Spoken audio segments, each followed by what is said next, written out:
I love working with Michele. I feel buoyant and alive, Michele. It's amazing.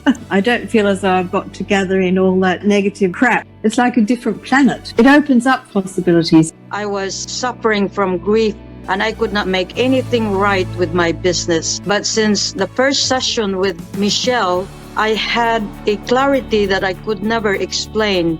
All of a sudden, my brain was so clear that I could just do the right thing without even thinking. And whatever was ailing in my body just disappeared. It was really amazing. It was fantastic. It's almost 10 years I was not able to solve in a minute. I was able to breathe with peace. I don't sleep very well. For the first time in 45 years, I slept for 10 and a half hours. I woke up like a new man. I don't know if she had anything to do with it, but no one else was sprinkling me. This woman says she's got a gift, and I think she may. It has changed my mindset. Michele has activated my methodology in dealing with various situations. I have tools to deal with these things, and the sparkle adds even more. Every time after our session, something good always happens. It's phenomenal. Without your help, I won't be able to step out of that cloud. Not a nice feeling. I have had pain disappear. There is meaning to getting up every day. I guess you could say she's recharged the batteries. So that feels wonderful. Thank you. Clearly, I want to say thank you. Get sparkled by Michele. She will turn your world into a magical world. Thank you, Michele. Thank you, Michele. It's really amazing. It's not an easy thing that a person who sustained a heavy dance of grief can just be how do you call it? Like there's a wand, a magic wand that would you just do it and then it would go away. No. It will help you find answers.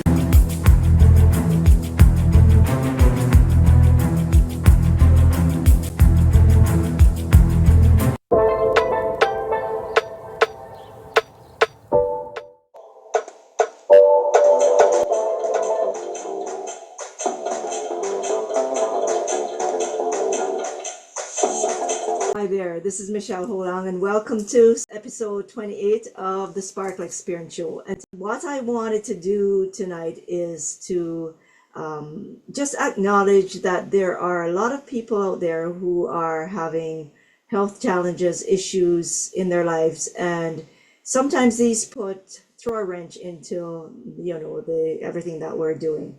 And I'd like to welcome you here because here we will talk about a few things that I think could help you in how you approach illness within yourself, and as well as how you can support those in your family who are going through a hard time, as well as how you can yourself weather the difficult times when your family is having, or you are having a hard time supporting those who are faced with very serious illness or things going on in their lives that just send them reeling. In this special time, it's about getting centered and getting grounding, being able to find that place within you where you can stop the thoughts that are going rampant in your mind. Even when you're facing illness yourself, how do you stop thinking about the worst case scenario, especially when doctors, friends are telling you all the things that are there in what they're seeing that's happening, with the results that you have, with the assessments, the diagnosis, and everything else. How do you manage that deluge of negative thoughts that are natural to have going through one's mind? And for me, the thing is to take a deep breath, to realize that there is energy within where you can harness that special light.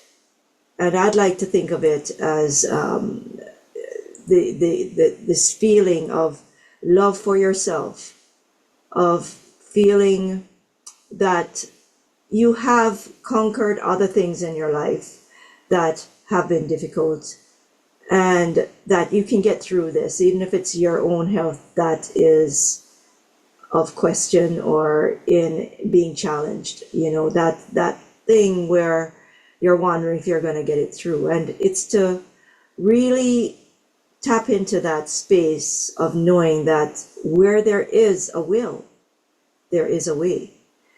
One of my mentors, Joel Bauer, said many times in his master classes that he's held in the workshops that he holds, that you can will yourself to live as well as you can will yourself to die. The mind is a very powerful thing, and where we come from in that knowing of what it is there is in life to look forward to and to learn from, what I have come to is that we each have a purpose and a passion within us that when we discover what that is, that can power us to go forward. So what is it that brings you joy?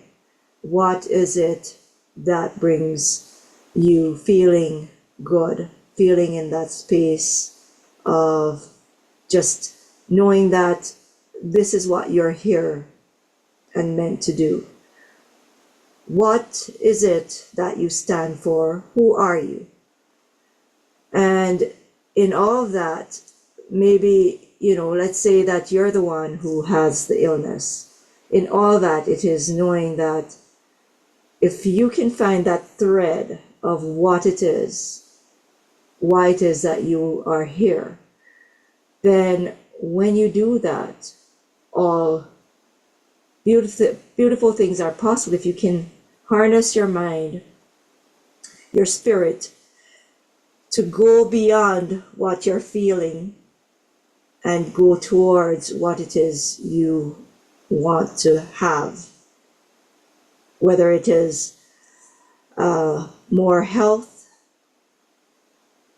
and an ability or an opportunity to carry on with what it is you were pursuing or you were striving for in your life. And it is to really tap into that space of what is it that you really want. So if it is that you are here to help someone find their passion in life, if it is that you are here to help someone develop a special product or innovation, if it is that you're here to nurture your children and see them grow up, if it is that you're here to, fulfill a dream that will help others, or maybe it is just that you want to connect with those you love and help them the way you know you have a gift at your disposal to help them with. Maybe it is just that you just want to live. So what are the reasons that you are wanting to get yourself through this, whatever this challenge is, and move forward? That is a key. And then it is to disengage all the thought and find that quiet space of just trying to put yourself there. Feel what it is you want to achieve, what it is you want to feel in your body, what it is you would like to have. And maybe it is just to find peace. And when you can move yourself into that feeling space, it is possible to engage the quantum. And I know that's probably difficult to understand, but if we can tap into that potential where miracles are possible, then it is quite achievable when you can harness that will within, especially if you can turn off the negative thoughts that are going through your brain. If it is that you are trying to support someone who is going through a difficult time, then it is where you can tap into your heart space and just be there to listen for them, to be their sounding board, to just have them look at the positive things that are going in life and find that thread of, again, why it is that they need to pull through or can choose to pull through the difficult time. And again, it's about being able to help that person to look for the changes that can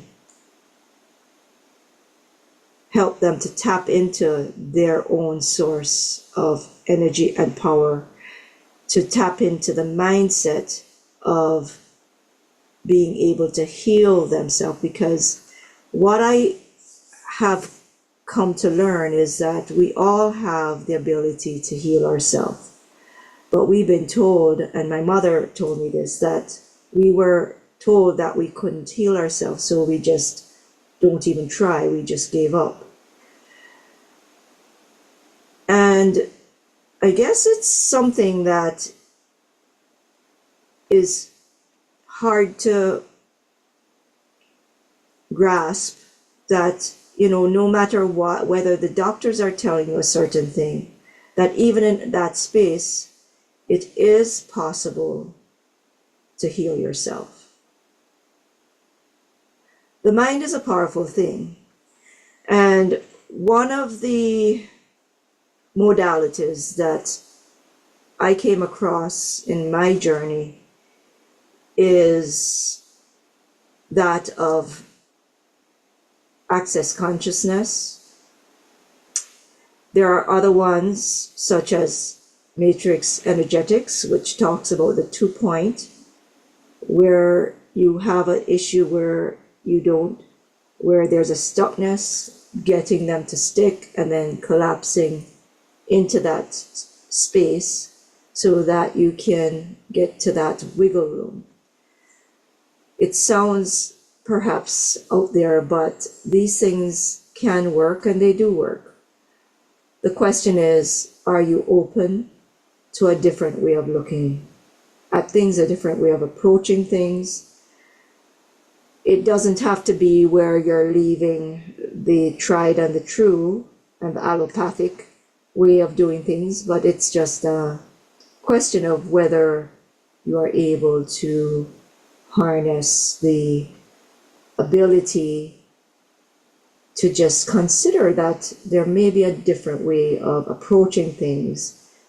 There is a power of the and to be able to do that and something, as long as they are not actually creating an issue by undermining or having side effects on each other. And I guess that's the thing that is difficult for some people with the alternative methods of approaching health, which is that it's not tangible, it's energy, it is something that you cannot necessarily measure.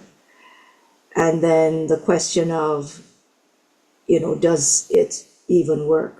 So where do we go with this? I guess the question is, if there is a way to tap into your energy and a way to heal, are you open to trying it? And there is ways of doing that, and that's one of the things that I do here on the Sparkle Experience Show, which is to provide an opportunity for you to experience sparkle, and that's the energy of this sparkle energy, I call it, that I bring to the table.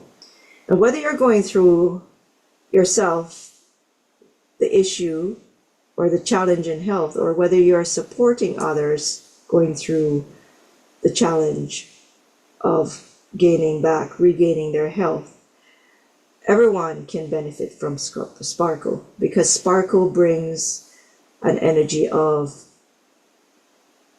calm. It brings the energy of release. It brings the energy of tuning into oneself. You're able to get clarity. You're able to gain a feeling of, I said calmness before, but it's more a feeling of hope, because you can, a lot of times with sparkle, you can actually feel a lightness come through to you, where before you may have been feeling down, with very little energy, not feeling positive about anything, and perhaps feeling very depleted in all sense of the word. And then with a sparkle session, it's possible that with that you can come away feeling light, brighter, happier, and like there is something that is possible, even though you may not gather what that is. So this is kind of a different way of going about health challenges. It's important to get that positive focus on what it is you want, to find that part of you that is holding on to negative thoughts, feelings, emotions, and to release it. Sometimes, a lot of times, that's harder to do than it sounds, because to be able to release regret, sorrows, pain, suffering, trauma, it takes a lot of forgiveness of self and others. It takes a lot of reflection, and there is a willingness of just being able to move on and do something differently, think something differently, choose different thoughts in moving forward. This is a hard topic to cover, and it depends on what questions you have as to what the answers, the form of the answers, the words of the answers, how that will play out. So, oh, we have someone joining us now. Richard, nice to see you. So the thing I was talking about beforehand, and I'm wondering if it was going to help anybody, was when you're going through health challenges yourself, or when you're having other people going through health challenges, it can be a difficult thing to deal with all the thoughts that are going through your head, right? Yeah. And then also to get through especially if it's yourself and you have a very serious diagnosis. So what I was talking about is the way I see in order to get through it. And so what I had started out to say was that we can will ourselves to live, and we can will ourselves to die. The mind is a very, very powerful thing. The white coat of the doctors and the surgeons and all the medical professionals is an extremely powerful thing. And the reason why I know that is because I started on my spiritual journey about 2004, because before that I was like, get away from me. I don't want anybody doing any woo-woo stuff around me, right? I was in the corporate world. And then in 2007, I had a ski accident on Christmas Day. It took me 3 months to get into the clinic, to have them look at my knee, because my knee wasn't doing what it should do. I couldn't sit back on my heels after 3 months. And I had a limp. So when I met with a doctor there, I told him I didn't want arthroscopy. He left 3 times for 15 minutes at least so I would reconsider my position. And then he brought back on the 3rd visit another doctor who concurred that I should reconsider because it was definitely a locked knee. It wasn't a pseudo-locked knee. So I needed arthroscopy because I was doing irreparable damage to my knee. And so he scheduled me to see the surgeon. The surgeon phoned me up. That was a Friday, 4 o'clock. And they phoned me up on the weekend to say 7 a.m. on the Monday I was to go in. So I went in and I had a slight limp, not much. And he also went on to move my knee in every which way that it shouldn't move, I don't think. Knee should move in. And then he said to me that I needed arthroscopy and I might never walk properly again, much less play badminton, because I was doing irreparable damage to my knee. Yeah. And I said, well, I don't want surgery. He said, I want an MRI. He says, you are doubting my 30 years of experience fixing knees. And do you know what this is? That's a computer imaging, and you want to do that over my 30 years. And I said, it's not a matter of that. I'm a quality professional. I like data. So if you're going to go digging in my knee to find something, I'd like to know beforehand what you're trying to find in my knee. So he said, well, I'd like to schedule in for surgery on this week. I said, sorry, no, I'm not doing that. And I left. And when I left that office, I had a pronounced limp, like the one you see when somebody is shot on the TV and they have this limp. It was almost like it felt like that. I could not walk properly. I had this limp and I was pulling my leg and I had this limp leaving the office. And my husband saw me coming up because I was meeting him for lunch. And he says, why are you walking like that? And he said, what did the doctor say? So I said, well, the doctor said that I was doing irreparable damage. And he says, why don't you do an MRI? He said it would take 3 months and I'm doing irreparable damage as it stands. He says, well, we'll pay for it. I said, pay for it? He said, yeah. And he said, you can have it in a week. And I said, oh. And I felt at that moment this weight lift off of my shoulders. It's hard to describe, but I felt this weight lift. And then we sat down and had lunch. When I got up, I had the same limp, a slight limp leaving when I was walking. I didn't have that pronounced limp anymore. And when that happened, I stopped and I thought, and I was scared because I said, okay, I don't believe that the diagnosis of doctors, like I find out from doctors what the diagnosis is, and then I do my own thing. I go and I research and decide what course of action I need to take. But why, if I already am strong against what doctors tell me, and I don't believe everything they tell me, what about the poor people who believe every word a doctor tells them?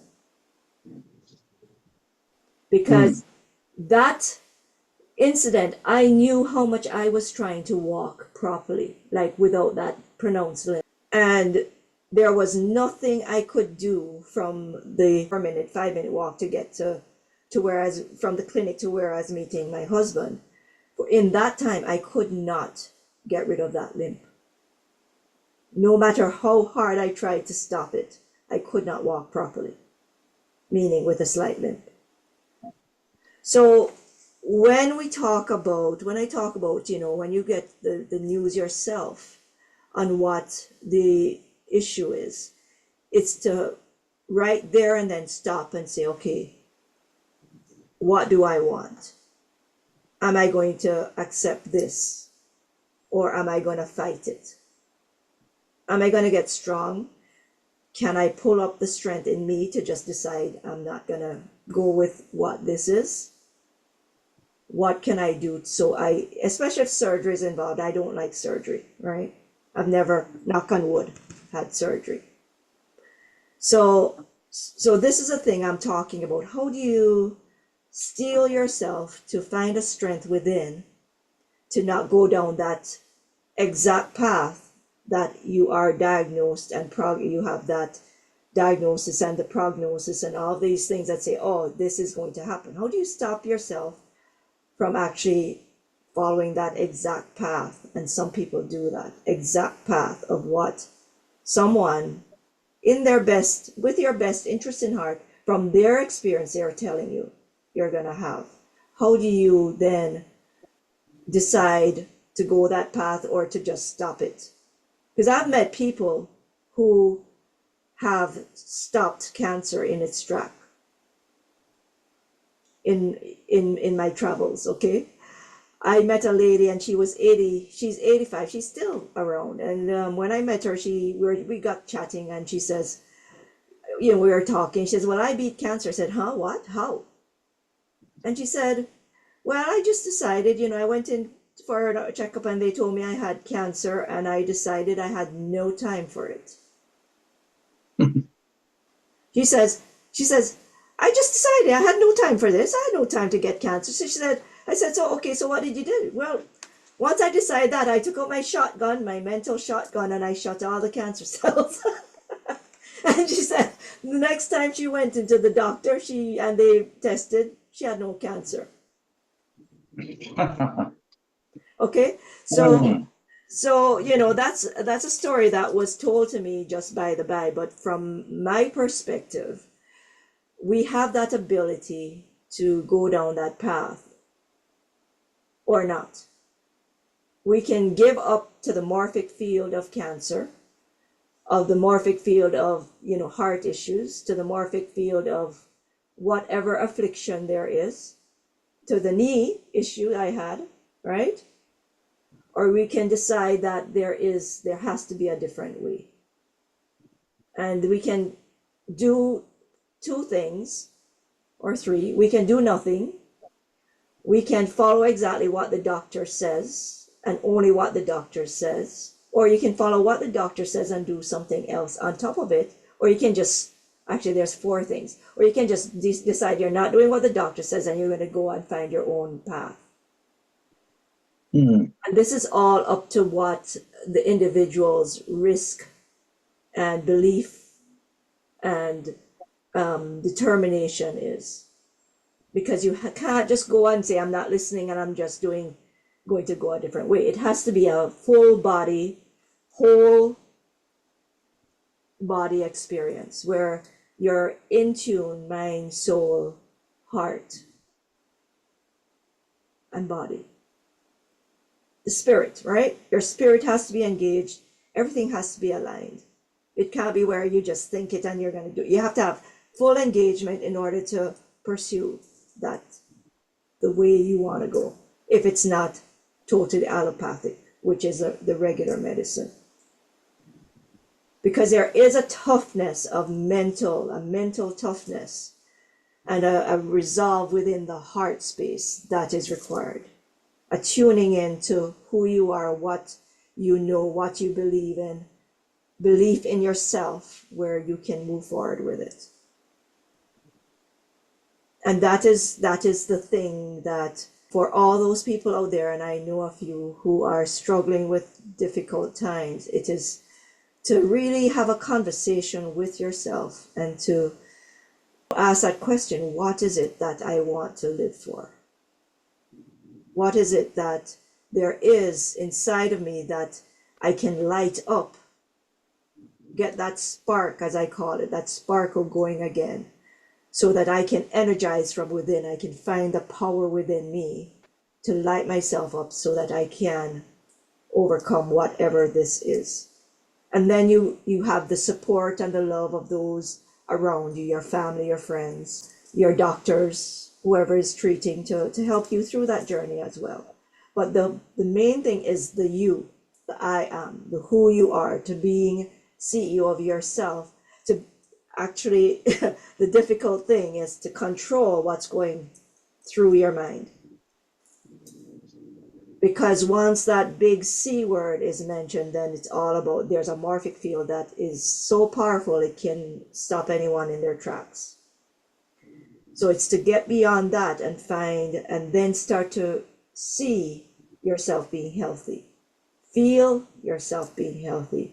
Visualize yourself in all ways of how you want to feel and how you want to be and how you want to show up. And it is one of the things when I work with people energetically, when I do the Sparkle Chi with my clients, one of the things the first things I tell them is, when I work on you, what I would like you to be focused on is what's different, not what's the same. And when I say that, when I say what's different, I'm not talking about the negative part of different. I'm talking about what is positive and different about what you're noticing in yourself, within yourself, outside of yourself, in your body, in how your thoughts, in your mind, in your, in your soul, even in how you are actually feeling in your space.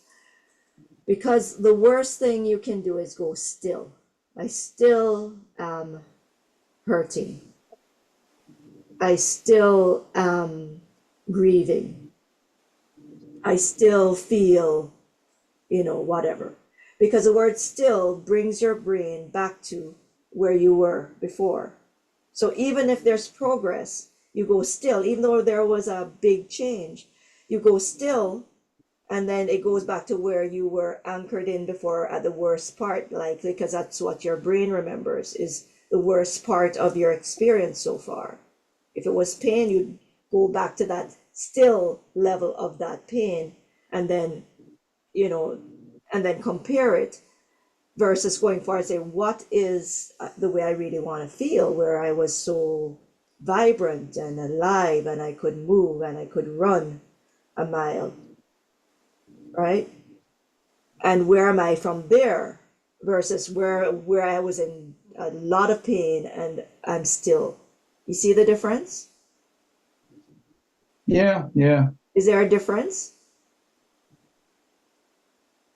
Yeah, I can see it happens. Obviously, like you said, it's something like a mind over matter type of thing.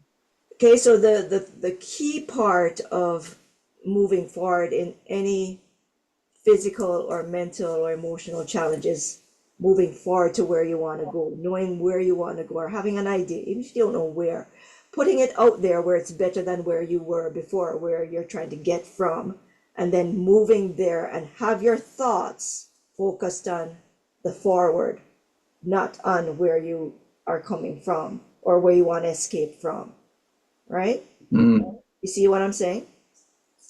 Yeah, So this is a key, because I've had not patients, but I've had clients where they got a brilliant result, beautiful, it's a miracle, the result they got, and then they go still, and the next day what happens? They get back where they were before, because and what happened? they didn't go, thank God, I'm so happy, I can't believe it, thank you. I'm keeping it, I forget where I'm coming from, I can just see the future, I'm moving forward. They go still, or they what's worse is they're feeling good, and then they get a little slight, pinch, and they go, oh, nothing happened, it's just in my head, it's in my imagination. And from there it gets feeling worse and worse, and they start feeling it all through again. And what that is really the mind is going, well, there's no way anybody could, that person is on the computer thousands of miles away, or she didn't touch me, all she did was wiggle the fingers. And their brain goes, there's no way anything happened. Okay, I remember that pain before. I know, I remember, oh, there it is, oh, there's that, and before you know it, they have it full blown back again. Because the mind is a powerful thing, especially if you've been dealing with the issue for a long time. and you have months and months, maybe even years of dealing with the same issue. And you have that thing where you're not grasping or accepting, or you're feeling unworthy of receiving. A lot of that is there too, where people are not feeling like they deserve whatever. They're thinking that, it can't be true because it just nothing ever happens good. That kind of thinking. So a lot of people have that. Yeah, right. So that can power it backwards as well. So it's a difficult topic to bring up, and it's a difficult thing to grasp that this is possible, or this could be possible. But I've seen too many of results where I know it is possible, and it does happen, and it can happen to anyone who wants to really, focus, conquer what's going in between their ears, and start to do that thinking and that focusing and that changing of the thoughts that are actually going through the head, the mind. Okay, so a lot of it is the mindset. People talk about mindset, and there's a lot of people giving people advice, and there's a lot of people who don't know what the heck they're talking about because they've never done it themselves, right? They tell people how they should maneuver when something happens, and that it's all about how you think, and you should think positively. But have they ever been in a situation where they have been able to control the mind, or actually be at peace in the mind without even trying to control the mind? So the thing I teach people to do is how to do that, because I had, and I think I told the story before, Richard, I had an accident in Amsterdam. And I think I told you the story where I had a little collision with a steel post and off a bicycle, because I was riding the bicycle, and the bicycle wheel got stuck in the track, and then it slammed me into a steel post, and all these teeth got knocked out, 5 of them, and then 2 knocked up. And when I was falling, all I thought was, oh, not good. Landed, saw someone ran up, said, oh, there's 4 teeth on the floor, give it to her daughter. And at that point, I wasn't thinking anything. And I wasn't shaking, and I was calm. And when someone, they're running over, people were running, and they helped me up, and I said, it's good, I'm good, just give me a minute, I'm just checking. And I checked my body, moved. And I had nothing going through my mind. I mean, I saw the thing, but I went, oh, okay. And I thought, so this is what it feels like to want 2 front teeth for Christmas, except I need 4. So, and the reason I bring that up is to say, well, how many people that you know of, if something were to happen to them like that, how many people would be able to not be in a agitated, panicked, oh my God, crying state, all flustered? And I'm not I could have grandchildren right now, so I'm not young, okay? I'm not in my 20s and 30s, and none of that happened. I was just there. I was present. I was calm. I had no thoughts going through my mind. I did think for a sec, I said insurance. I said, not even thinking about that, because I had no insurance, no travel insurance, and I had no thought, nothing about, oh, how do I look? How do I, I must be a mess. Oh, this is so embarrassing. None of those thoughts. Now, would those thoughts be common for someone who had that? Yeah, in most cases, yeah. Most cases, they'd be going, oh my God, I'm hurt, blah, and then, oh, what am I going to do about my teeth? Oh, it's my teeth. Oh, how many? Oh my God, I'm bleeding. None of that happened. So how do you go through to get learning how to do that? And what I told the restaurant owner when he said, you're a real trooper, if it were me, I'd be over there bawling my eyes out. Instead, you're smiling, cracking jokes with no teeth. And he says, yeah, I don't know how you're doing that. And I went and I reached up and I said, I'm writing a book. It's in my book. If you want to know how. And his jaw dropped. He was, you're writing a book? And I said, yeah, it's in my book. How I'm doing this. Right?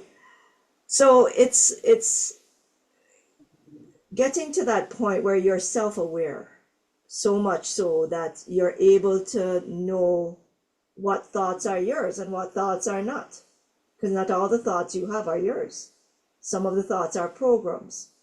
The shoulds, the shouldn't, the could, the couldn't. Some of those are just things that are programmed into your brain, and until you start to learn how to release it and clear those thoughts out of your brain, so you're not saying them to yourself anymore, it's inevitable that you would have the panic and all that, because that is implanted or programmed into your brain, right? It's like a routine. That's a computer routine where you go the should, the shouldn'ts, the could, the couldn'ts, oh no, and all the theories and all the hypotheses and all the trying to figure things out, right? What if, and all that thinking, oh my God, how am I going to get where I'm in a strange country? I don't speak the language, or I don't even know where the hospital is, right? How am I going to get there? How am I going to pay for this?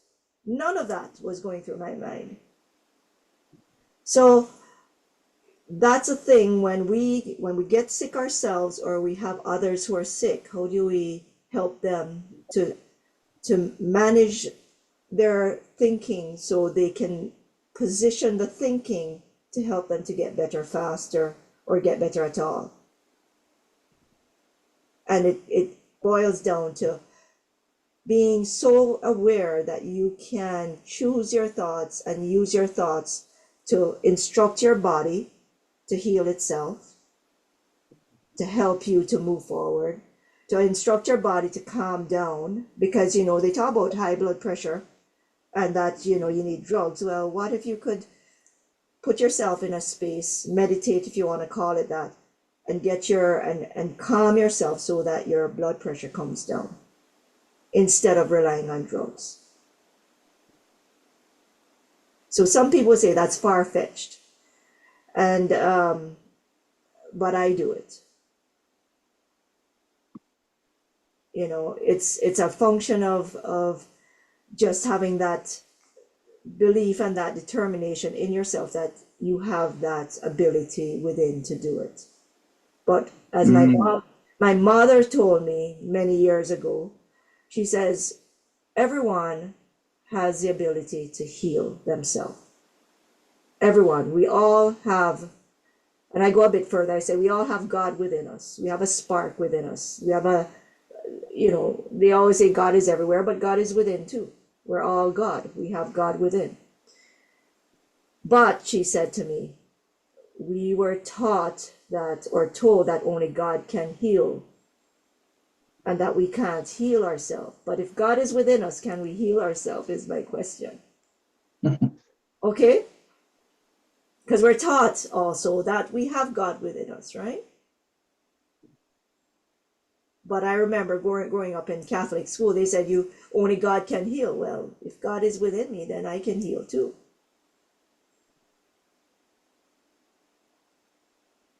It sounds like Howard, actually. Howard, you kind of missed out on that, but I mean, his idea is the same, is that we are all our Godhead. There's no other God but us.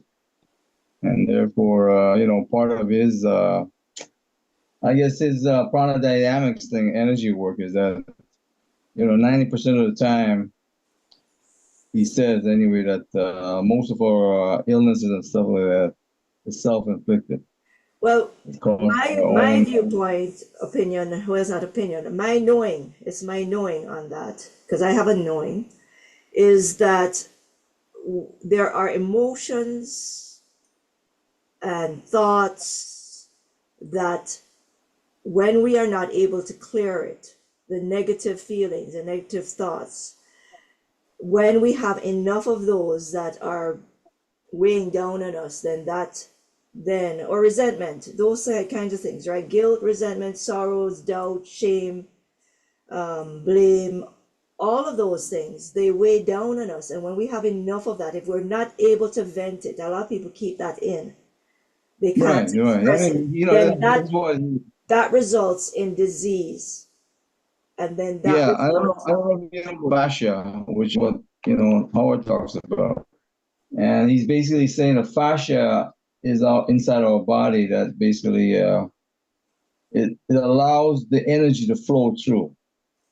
And if the fascia is not open, then the energy cannot flow, like your chi or whatever. Your chi is blocked. And basically what he's saying that is basically what happens that when you have certain kind of trauma, either emotional or physical or whatever, parts of your fascia hang on to those things. And that's what happens when it, basically it wraps around whatever emotional stuff you have, and it embeds itself into the fascia. And therefore, this is what causes a lot of illnesses and stuff like that, because the energy simply cannot flow through it unless it's open, like a pipeline is open. Right. So yeah, so he agrees that there are things that cause disease. It's not necessarily physical, right? Yeah. A lot of times it's not physical. It is emotional stuff that does it, right? It is the thoughts and feelings that we're not able to release, and a lot of times it's the beliefs too, right? It's all that. It's buried inside your fascia, like it hangs on to it. Yeah.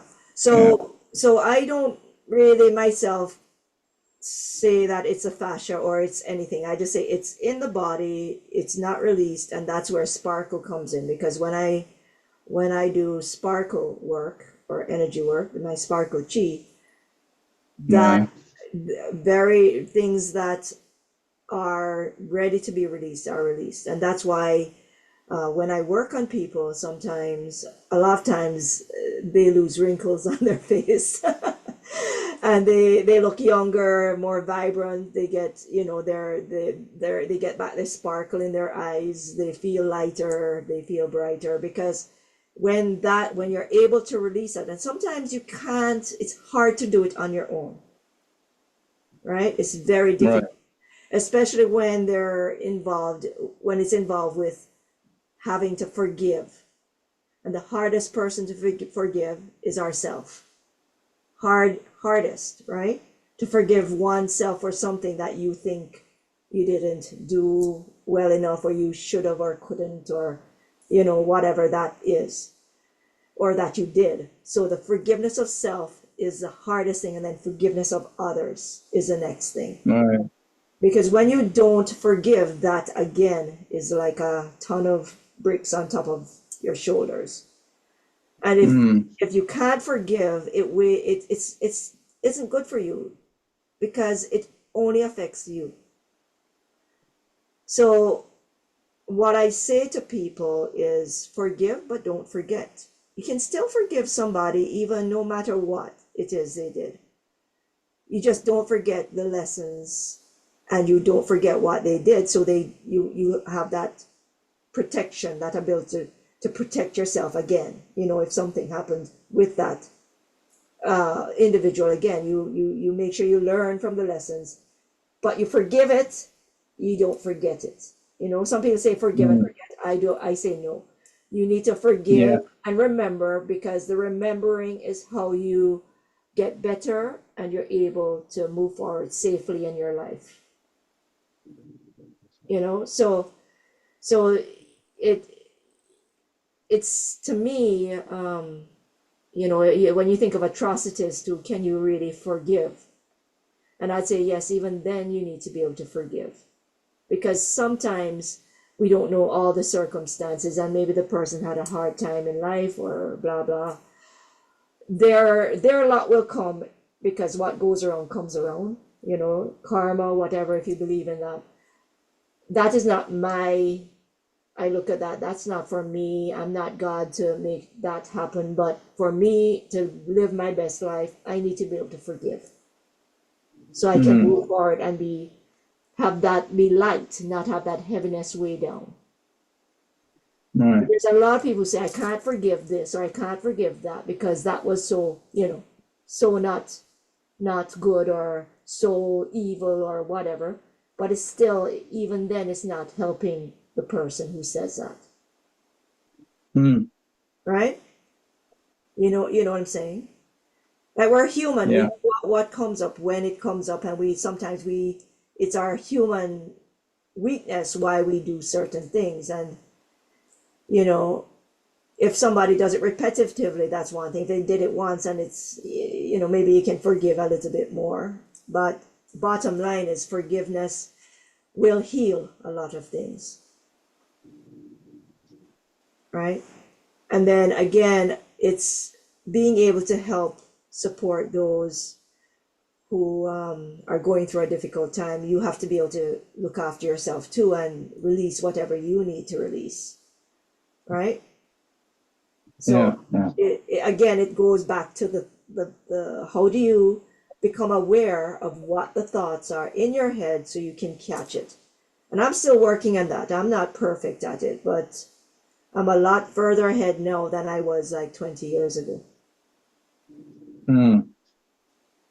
Because 20 years ago, had that accident happened in Amsterdam, I would have been just like everybody else.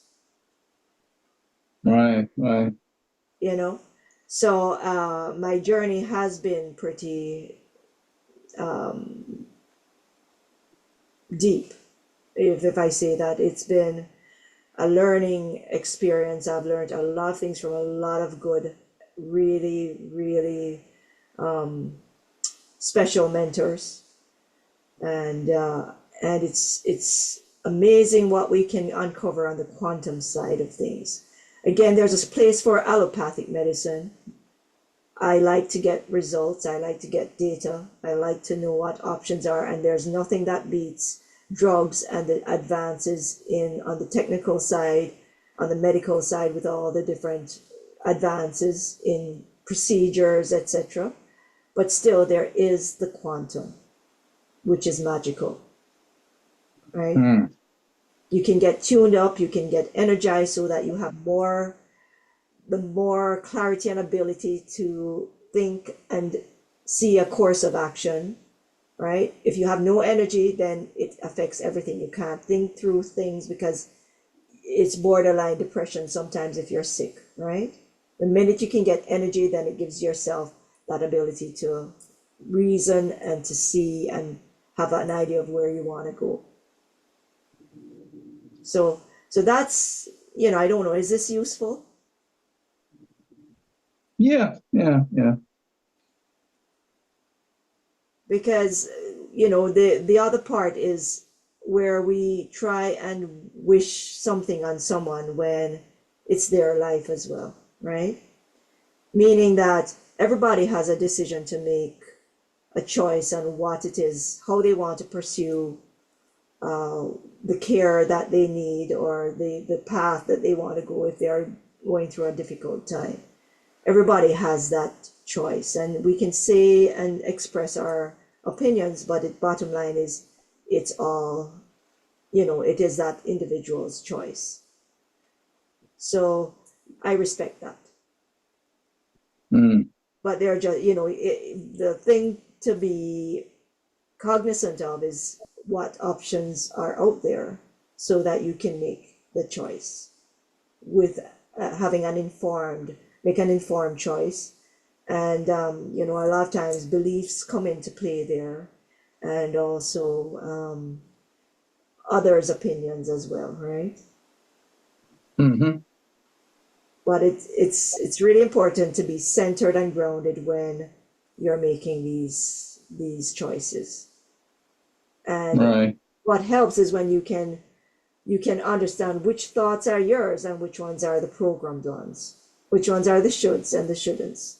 And that's what I talk about when I share my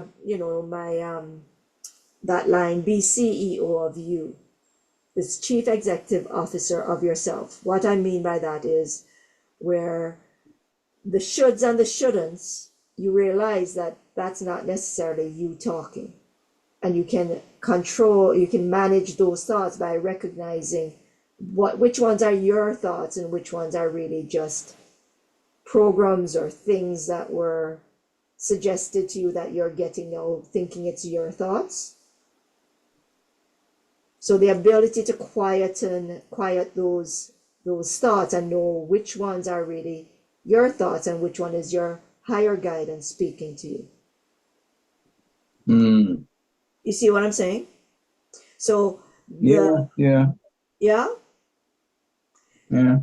So it is really being able to pinpoint and just knowing, I mean, once you get to be CEO of yourself, what it feels like is you have something that comes up that's serious or not, but let's take a serious situation, and when it's presented, you look at it and right away you tune into yourself and you know exactly whether you want to go left or right. There's no shoulds or shouldn'ts happening in your brain at all, no mind in your mind. There's no thought in there going, oh, well, I should do this, or I should do, or what will so-and-so say, or how am I going to explain that to, it's just, you get presented what it is, you have the data, and you're able to just stay in this space, and you know that's the best choice, or that's what I want to do, without all that Grand Central Station stuff going on. Does that feel familiar? Yeah. I mean, obviously, like I said, this is something that I guess sometimes we all think about it. I mean, obviously, I guess it's like you said, if it's somebody who would maybe had the experience of some kind of illness and stuff like that, then obviously it's probably more prominent. The reason I can say this is because I used to be there. Right, back in 2000, before 2010 and stuff. I didn't even know what thoughts were mine and what I didn't even think I had thoughts that I didn't know about. I was just oblivious. Right, yeah. I was so oblivious to the thoughts that were going through my mind that I didn't think I had any thoughts that weren't mine. Because I think a lot of people are probably surprised when they actually sit down and, even when they meditate or whatever, and they see how much thoughts go through their mind, they just find that, man, I can't believe that, so much stuff going through my head at the same time. So how would it be if you were able to not have thought? Well, hey, this is what they call no mind, right? I mean, this is what, like I said, this is what Howard talks about all the time, is for us to be out of our mind, so that we're not controlled by the mind, because the mind controls every part of us. Even all of our experiences, the sensations that we have, is basically because it's dominated by the mind. So his whole idea is that what would happen if you took the mind out of it, and therefore you just let the energy run by itself, or you can move by itself. Feel it. You just feel, let your body feel. Yeah, like you let your body feel. Like it comes from the heart as opposed to the head. Your actions or whatever should come from the heart and instead of the head. Right, and then you also feel. Let your body feel versus be consumed by the mind thinking, how should I feel about this? You let your body, you feel it in your body first, and let the mind then interpret it, versus the mind saying, well, this is how you should feel. Right, yeah. A lot of times people get annoyed because the mind says, well, they did that, therefore you should feel this, therefore you get angry because that's what the mind said you should do, right? Because yeah, it's basically your mind just dominates you in that respect, because I mean, it's almost like it's like the CPU. your body, and Well, sometimes you want to find some way, go around it, because obviously it acts only in one way, and then it doesn't make allowances for options, I guess. right. So the thing that I like to remind people about is that the autonomous nervous system does everything without us telling it to do anything. Right. Our heart beats. It powers up our immune system when there's danger. It sends out the white corpus blood cells, right, to fight. Yeah. It increases our the hormones when we need adrenaline. It ramps it up so we can run and fly in flight, right? So Yeah. our autonomous nervous system is working without us having to worry about running our body. So now why, if we are the CEO of ourselves and our autonomous nervous system is part of our organization, right? Then can we not then instruct our autonomous nervous system to do certain things? If we were to believe or recognize that we have control over our body, which is over, as part of, if you follow that thought, we then have control over our autonomous nervous system. Mm-hmm. So when I say that, in my book, I talk about how in 1994, I had to go on a trip to Dallas to do auditing. And I knew I had a certain failing, and that was when it got hot, I got scowly faced, and I got short tempered, and I got miserable, and I would just not be able to function because I was so consumed by the heat. Yeah. And so because this was an important trip, business trip, I decided I needed to find a way to control my reaction to when it was hot outside. So I thought about all these things, and I thought, well, I could make find a way to do an ice pack over the whole body. And I thought, there's no garment that, I couldn't build a coat that would put ice packs. I mean, I wouldn't look good, right? So I scratched that. Yeah. I thought, well, maybe I could carry a fan around. And I said, well, that's not practical. I scratched that. And I thought, well, maybe there's some special fabric that would, kind of insulate me from the heat. And I thought, well, that would be way too expensive. And I thought, wait a second. Houses in Canada, we have thermostats. And when it gets too cold, we set the thermostat and we will heat it up, right? The house. Yeah.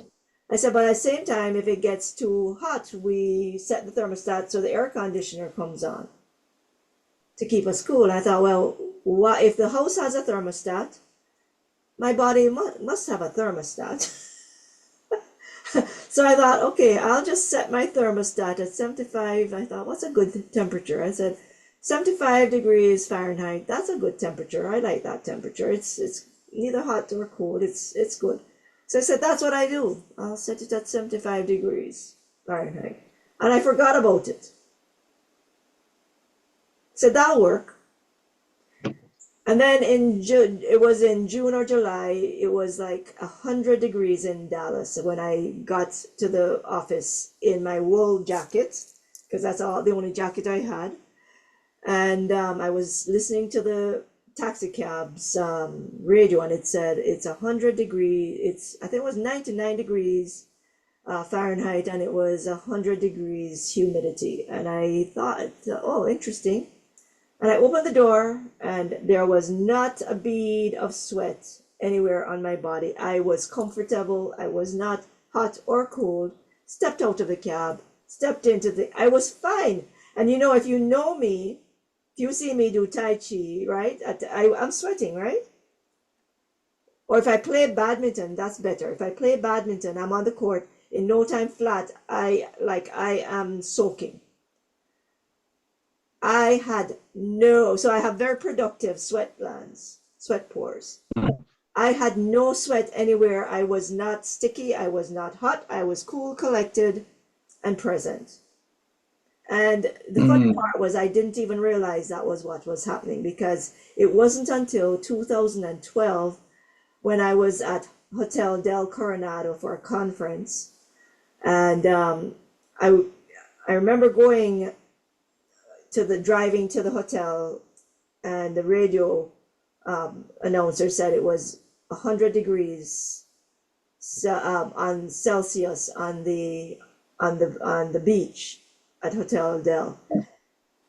And I didn't think about it, but I walked at lunchtime. I had a t-shirt on and blue jeans, and I had my can of Coke, and I had a sandwich, and I had an open-toed sandal, and I walked from I don't know if you know that hotel, but it's a long walk to the water, where the beach, right? I walked across the sand to where the water was, the surf was coming up. And I was wondering, why was the sand so hot? But I was fine. I wasn't sweating. I was cool. I had nothing on, no hat. And I got to the water where it was just about a little wet, but it wasn't, I was dry on, the surf wasn't coming that high up. And I rolled up my sleeves and I sat down. I had my lunch, and then seagulls are there, not one bead of sweat for an hour. And then I walked back to the hotel, still wondering why, gingerly, because I didn't want to get the sand. It was so hot. And when I went into the washroom that was right by the beach, open door to the bar that was on the beach, I came out of the stall, and I went to wash my hands, and all of a sudden I was wet. My face was wet, my arms were wet, and the sweat was just pouring, and I was going, holy cow, and I turned on the cold water, and I was splashing it, and I'm going, oh my gosh, my body was going, I can't believe it was so hot outside. And I was there trying to cool my body down, because it didn't hit me until that minute that it was hot, because I wasn't feeling it until I felt the air conditioning in that washroom, because they had cranked it up because of the out from the hot beach, right? Yeah. So that air conditioning was super cool in that washroom, and then the body went, it was like a meltdown.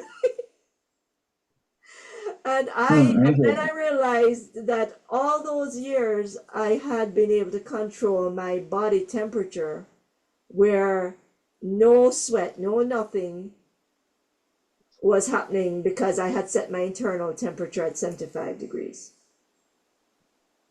So that to me is my proof that we can control our autonomous nervous system if we so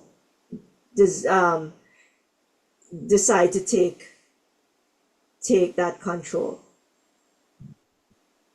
And I've told people before, it's not a choice per se, because there's no doubt. It's just like, done. That's what I'm doing. I didn't think, can I do it? How am I going to do that? None of that. It was just, I'm setting it at 75 degrees, done. Forgot about it for 10 years. Right? Wow. So it is possible, and I've done it with other things too. So it is possible. So when I say to people that you can get control of your mind, so when you are faced with very traumatic experiences or situations, you can be calm if you have learned how to become self-aware and manage your thoughts, so that it gets to the point where you are the one calling the shots, because you've mastered how to not let those other thoughts come through.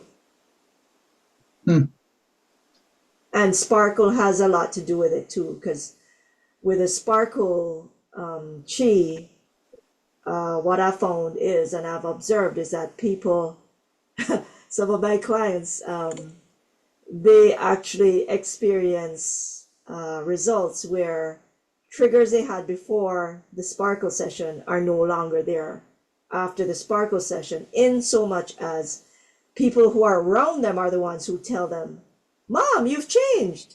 They didn't notice it, but people around them notice it. Because this particular instance, this mom had a road rage problem, which caused her to get rammed from behind by a truck, and her back, she got whiplash and backache issues because of that. And after the sparkle session, her daughter said to her, "Mom, you've changed." And the change was, "Mom, you're not getting mad on the road anymore." So if that's not an indication that beautiful things can happen as a result of sparkle, I don't know what is, right?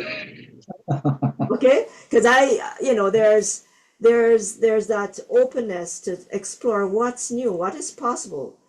Post-traumatic stress, PTSD, sparkle works on that too. Right? I have a mom who has results with that. It's just what we're open to, what we are able to perceive as possible, whether we can even allow ourselves to imagine that maybe there is something to this quantum energy, quantum physics. It's not just theory. There is proof now of the ability of energy and meditation even to cause miracles to happen. Because in that space, individuals can access a different reality and bring it forward into this reality. And Dr. Joe Dispenza has that happening. He has data on that right now. He has thousands of examples where this is possible. He does with meditation what I do with Sparkle Chi. Right? So with him, he teaches people how to meditate to get to that result. With me, I do Sparkle Chi, and people can get to that result as well.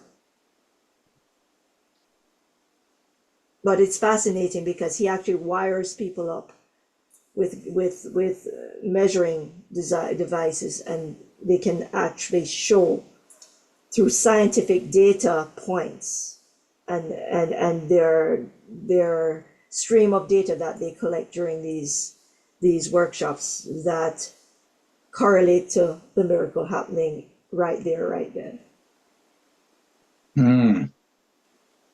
So it's pretty fascinating, you know. So Yeah. what questions do you have for me? I don't know. I don't think I have any specific questions or anything like that. I mean, obviously, I've heard some of that before. I mean, it's not totally new, but obviously, what happened is that science doesn't always have those answers, because obviously, like I said, science, they go by data and they basically try to quantify everything that the results they get. But there's certain things that, there's no way you can quantify these things. I mean, things happen. Like you said, it's like a mind thing, if you can do a mind over matter kind of stuff, there's no way you can scientifically prove that in some kind of a article. It's yes and no. It is mind over matter, but what I say to people a lot of times, you can try it yourself and try and do the mind thing, but there is a power of sparkle, right? There is an energy. Well, there's so much that we as I don't know, as humans or whatever, we don't know, and some of these things are maybe they fall in the realm of the paranormal or whatever, because obviously, science would not give much accounting for those type of things because it doesn't have any scientific basis for it. But it does happen, and people have experiences, so you can't discount them altogether. It's just that there's no way you can actually prove it.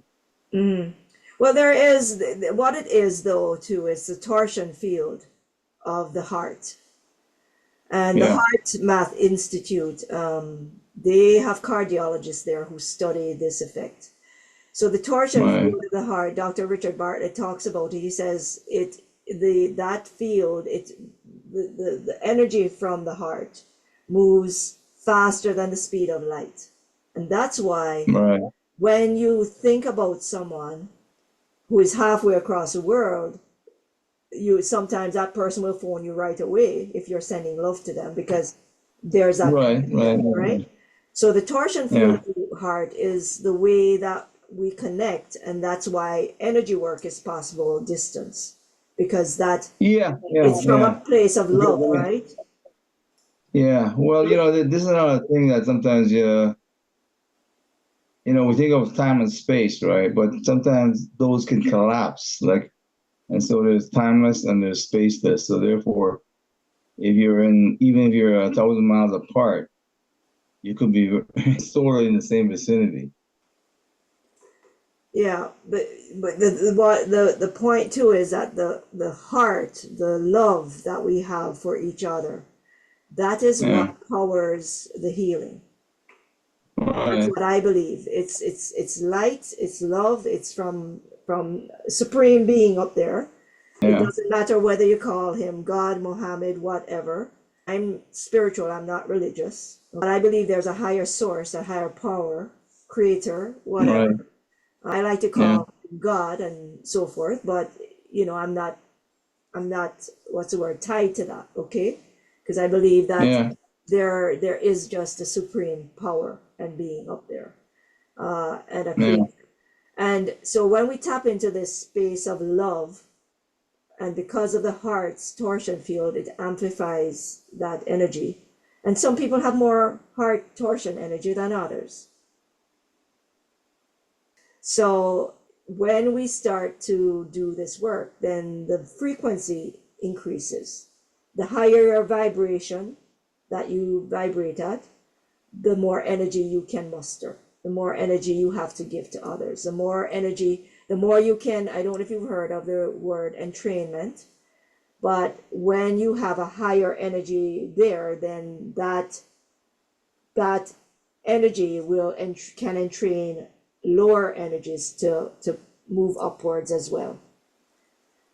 So when I do the sparkle work, when I work, it's very, very high frequency, and then people get entrained into this energy and frequency I'm putting out, and that's why you get to that feeling of bliss.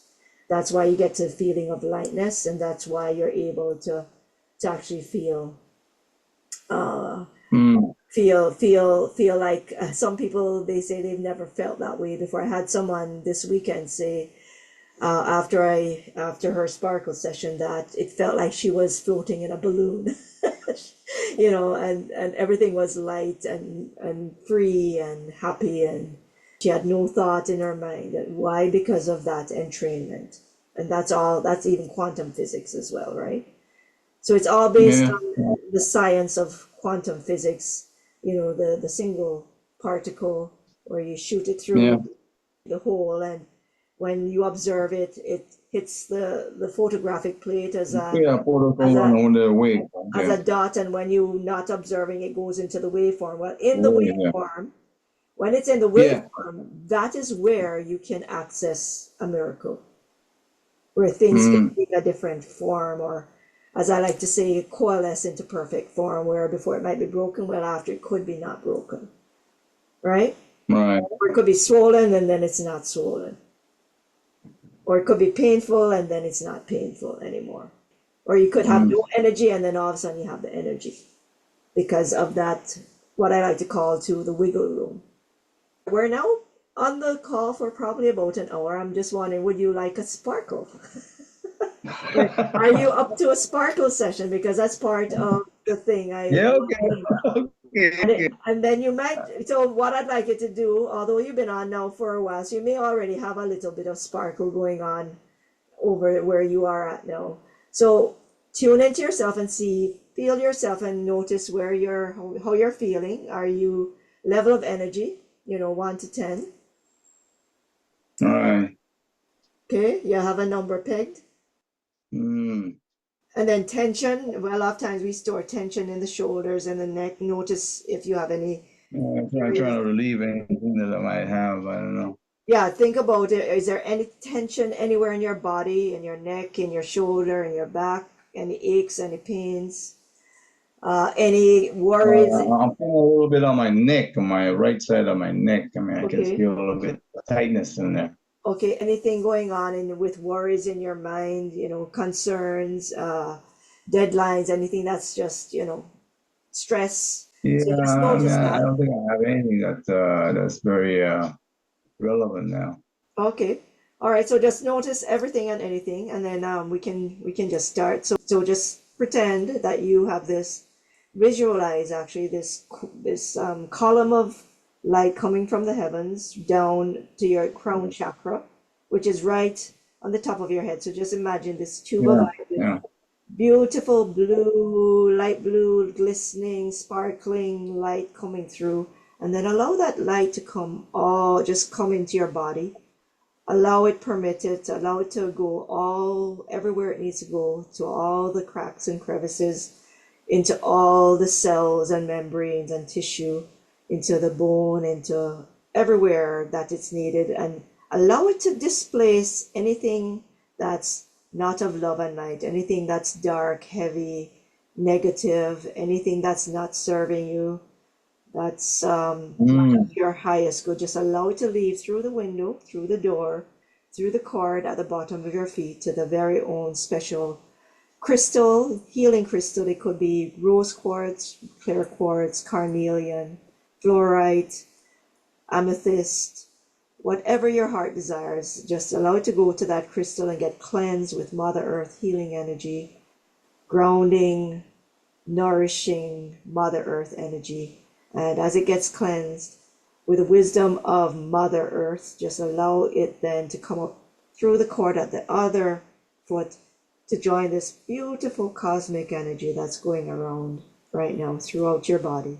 And allow yourself to feel whatever it is you feel, and allow yourself to notice whatever it is you want to notice. Allow yourself to have that energy go wherever it is needed to displace and release anything that's not serving you.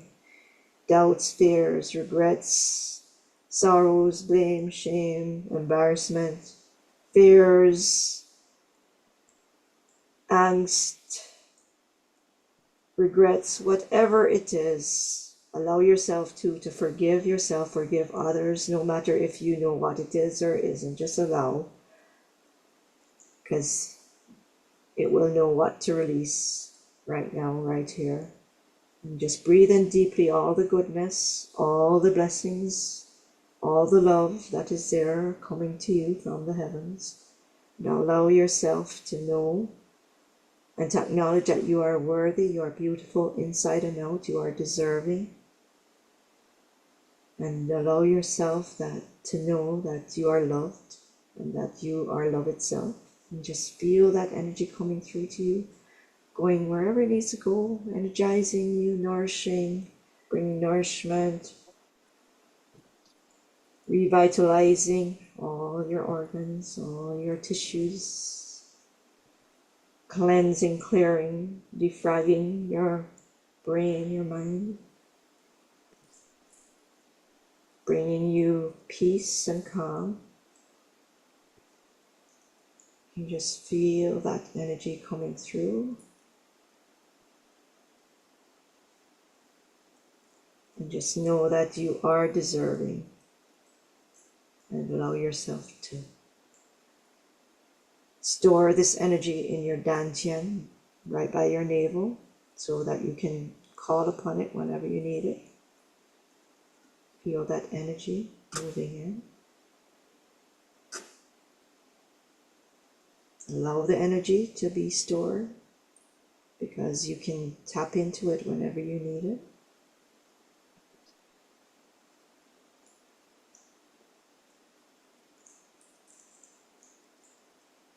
Breathe in all the goodness, all the blessings, all the love.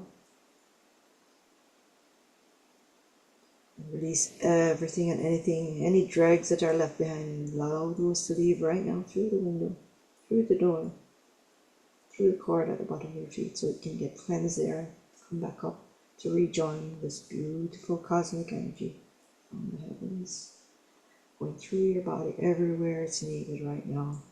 within, without, all around you, in your home, blessing, bringing love and joy, happiness to you.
Okay, how is that now?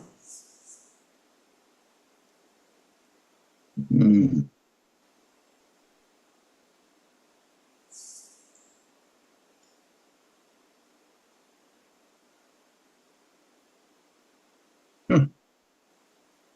Okay, I mean, What are you noticing now? well, I noticed obviously, I mean, well, like I said, it's something that Howard does also with this, what we call central equilibrium, where you try to root from the bottom of your feet all the way up to the line and up to your crown point, and what he call antenna protruding out of your crown point there, 1 millimeter outside. So it's very similar in that sense, in that you're basically just trying to line yourself up so that your channels are open that way, and it feels that way. So what are you noticing in your body now?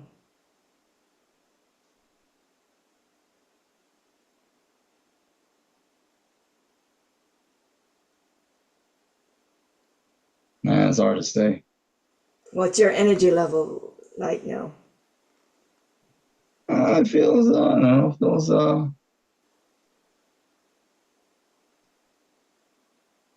you're feeling slightly awake, I guess, in a way. Different? It may be different only because, like I said, it feels like I'm more awake. You're more awake. Okay, so Yeah, great. it's all of a sudden, because all of a sudden, when your head is lined up on the front and energy is going to the head, all of a sudden it's almost like you just feel a little bit more wide awake. Wide awake. So your head is clearer. It may not be quite as tired as it may have been, half an hour ago or something like that. Ah, so your mind is clearer? How's your mind? It's fairly clear, fairly clear. Okay. Yeah. How's your neck?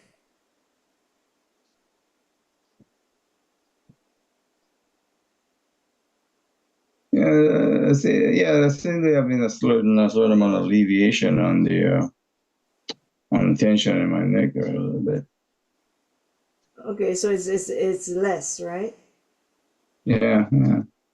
Okay, so it's feeling looser? Feels a little bit looser, yeah. Oh, Yeah. good. Good. That's good. What about your Yeah. back?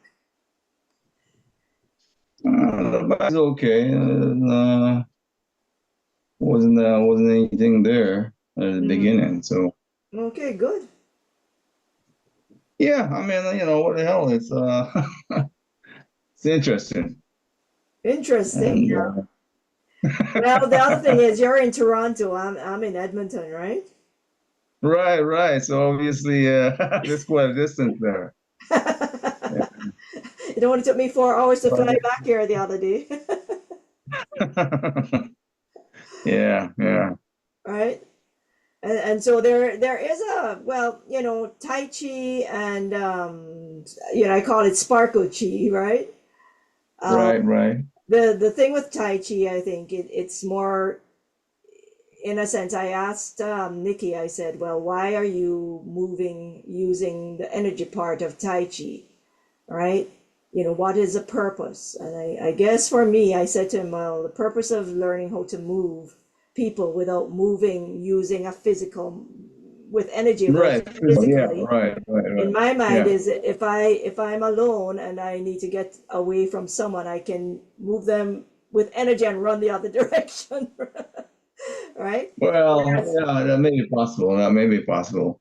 Yeah. But I mean, yeah, that was the whole point. Is that you utilize your own internal energy Yeah. in order to move a person without actually physically having to, use any kind of physical force. Yeah, because I'm small, so there's no way I'm gonna be moving physically somebody who is way bigger. But with the energy, I could. Yeah. Right.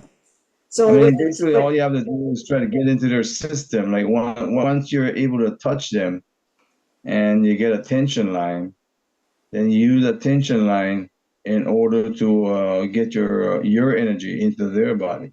But with Sparkle Chi, it's the way I think about Sparkle Chi is that energy to help people to feel better, be better, you know. Right. And it's a healing energy. It isn't so much a physical. The intention. Right. The intention is to help people to heal in whatever way it is that their body needs it or their whole being needs it, right? It's right. It's the whole body. It's not just physical, it's mental, spiritual, emotional that Sparkle Chi works on. Yeah. That's the intention I hold. And it's so you can be able to get to that space where you can fulfill who you are to your highest potential. And what I like to think of is who I help is also trying to help other people or wanting to help other people. So that gives me, more of, gives me a lot of joy when I help someone who is helping others. Yeah. I guess you sort of initiate the first contact, and next thing you know, you pass it on. Right, because one to many, that's the idea, right? Help someone who is helping many, then you as a single person can help so many more, because it's just a snowball effect. So okay. But I really appreciate you coming on. Yeah. Okay. Yeah. Well, that's been interesting. It's been interesting. Well, we do cover different topics on the Sparkle Experience show. There's a lot of It's not usually my cup of tea, but but nonetheless, it was interesting to be a part of. Good, because there's other topics I cover on the Sparkle Experience show. I did cover about the UV cold oxygen plasma generator on previous shows as well, but that's not all I cover. I cover different things, and there's other episodes you can check up in the replay area. Okay, will do. And then the next episode on October 3rd, I will have Ron Levinson back on again, in case you want to come on and ask questions. And then on October 17th, I will have Dr. Naomi Dungelman. She is in Amsterdam, actually, and she has a passion for helping people, caregivers who are looking after dementia, as well as she is an amazing salsa instructor. So she will be coming on. I will be going live at 1 p.m. Pacific, though, on that day, because so I'm moving it there. She's an amazing doctor, in person. Thank you for coming on again. It's been nice. Subscribe if you haven't. Join the membership, because the membership has its benefits. You can get the on, as I said. We'll see.